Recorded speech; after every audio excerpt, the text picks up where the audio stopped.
guys, I'm Leila. So here we go. We have the new permanent fusion who's actually going to be LeilaMikage. She is a mythic champ. Check her out when she transforms to her Super Saiyan form.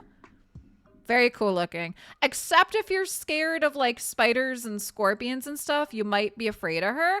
But I mean, she looks really cool. If you guys are not familiar with her kit, she's Nightmare Spider. She does a sleep and decreases the turn meter of the enemy by 15%. A2 is Skittering Death. It's an AoE stun and decreases turn meter of all enemies. So that's an AoE decreased turn meter and an AoE stun.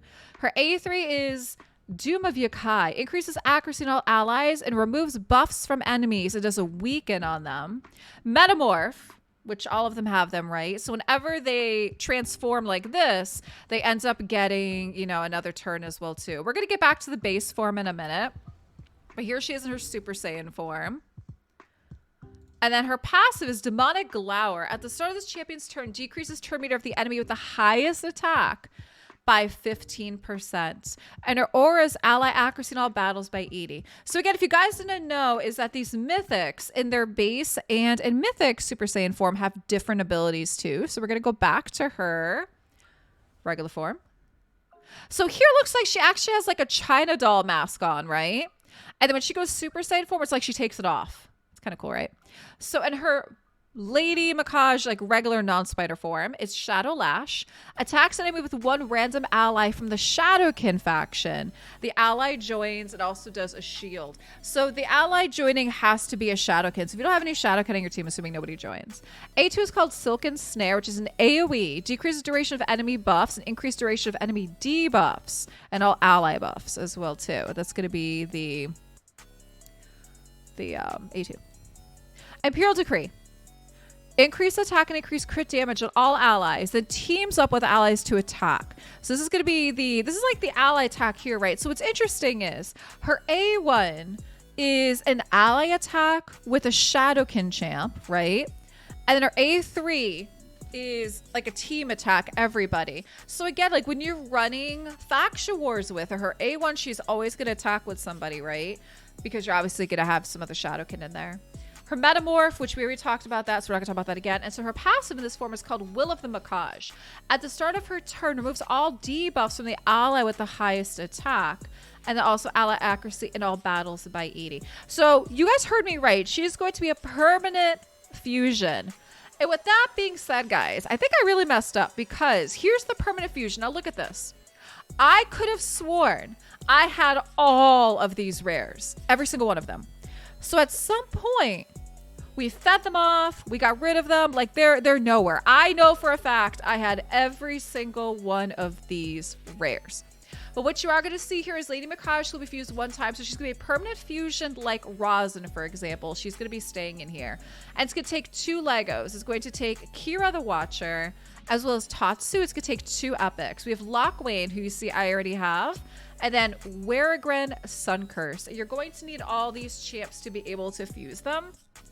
So I'm not sure. What do you guys think of this? Like, so I'm kind of disappointed in the fact that I had all these. I got rid of them. However, these should be easier to get again.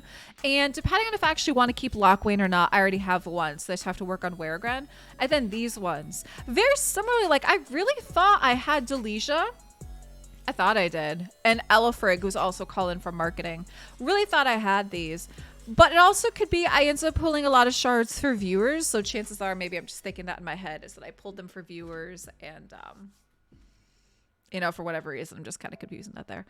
But what do you guys, what do you guys think of this? Are you happy that they gave us this kind of mythic fusion? Are you happy it's LeilaMikage? I actually think she looks like she could be pretty solid. Like I said, already it seems like in the faction war, she's always going to be having...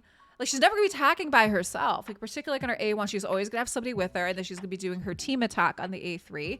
So really interesting to see that. And I do like how she has, like, the AoE decreased turn meter. She got the AoE stun. So it seems like she could be very useful in a bunch of places. It's just that we're going to have to now get these champs to be able to fuse her. So, guys, drop some comments down below. How you looking? How you doing? How you doing on, this fusion here? Are you in the same spot as me where like you had all of these and you know now they're just gone because you just got rid of them?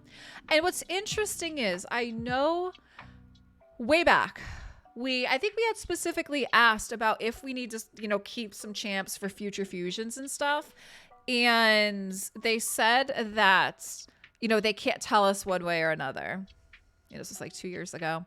So I am recording this live on Twitch, and I know someone's saying they're interested if we can only fuse, like if we can fuse multiple Tatsus and Kiras are only one. You know, honestly, I don't remember. Do you guys remember with Rosin? Could you fuse the epics more than once? I don't remember. I'm thinking knowing Plarium, they're probably only going to let us fuse once. Knowing Plarium, that's what I'm thinking. All right, I see Twitch chats comments you can only fuse the Legos once. I mean, that would be interesting to see. But yeah, guys, drop me some comments down below at what you think of this. Are you happy that they put in a permanent fusion that's a mythic like this so everybody basically can get a mythic? It's just going to take a little bit of time and a lot of shards and some luck. You know, do you wish it was somebody else? Do you think that this is too difficult? Do you think that this is going to be easy enough? I would love to know what you guys think, and thanks for watching.